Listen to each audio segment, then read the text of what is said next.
일본 후쿠시마 원전 오염수 방류 계획의 안전성을 검토해온 정부가 계획이 국제 기준에 부합하고 또 국내 해역에 미치는 영향도 유의미하지 않을 거라는 분석 결과를 발표했습니다. 다만 일본의 현재 계획이 그대로 지켜질 경우를 가정한 거라며 향후 계획 수정과 이행 가능성 등을 종합적으로 확인하겠다고 밝혔습니다. 자세한 내용 취재기자 연결해 알아보겠습니다. 박광열 기자. 네, 정치부입니다. 네, 오전에 발표한 내용 좀 더 전해주시죠. 네, 정부는 후쿠시마 오염수 처리 계획 검토 보고서를 공개하고 일본의 오염수 방류 계획이 국제 원자력 기구 IAEA를 포함한 이 국제 기준에 부합한다고 밝혔습니다.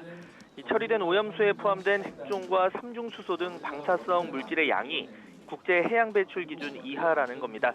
앞서 정부는 지난 2021년 8월부터 원자력안전위원회와 한국원자력안전기술원 등을 중심으로 오염수 방류 계획을 검증해 왔습니다.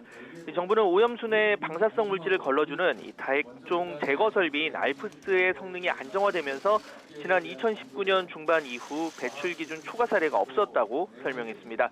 또 알프스가 제거하지 못하는 삼중수소 역시 해수로 희석해 기준치 이하 유지가 가능하다며 특히 장비 일부가 고장이 나거나 지진 등 이상 상황 발생 시에도 다양한 단계의 보완책을 확인했다고 언급했습니다. 들어보시죠.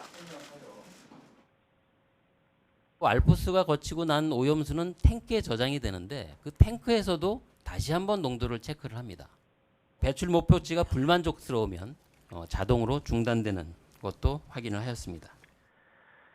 여기에 오염수 방류 계획이 우리 바다에 미칠 영향 역시 유의미하지 않을 거란 입장인데요. 방출된 오염수가 태평양을 크게 돌면서 바닷물에 희석된 채 4에서 5년 뒤부터 우리 관할 해역에 유입될 것으로 보인다며 10년 뒤 제주도 남동쪽 해안 기준 극히 미미한 양이 도달할 것이라고 전망했습니다.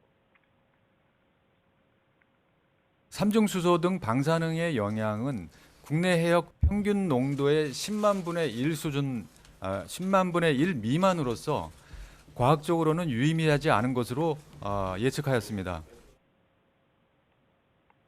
네, 후속 대책 관련한 정부 입장도 나왔죠.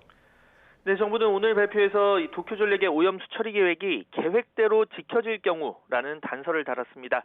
지금은 계획을 바탕으로 적절성을 검증한 것이고 결국 최종 방류 계획이 중요하다며 그 변동 여부에 따라 추가적인 검토가 필요하다는 점을 언급한 겁니다. 들어보시죠. 향후 일본이 최종적인 방류 계획을 어떤 내용으로 확정하는지 확인하고 그 계획의 적절성과 이행 가능성 등을 확인해야 최종적인 판단을 할 수 있을 것입니다.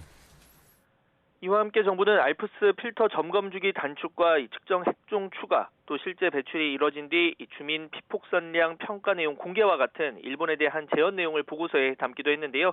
오염수 배출이 기준치 아래로 유지되는지 확인을 위해서 일본의 단계별 측정값 등 데이터를 지속 점검하고 또 이상 상황 발생 시 일본 측과 신속한 상황 공유 체계를 마련하겠다고도 강조했습니다.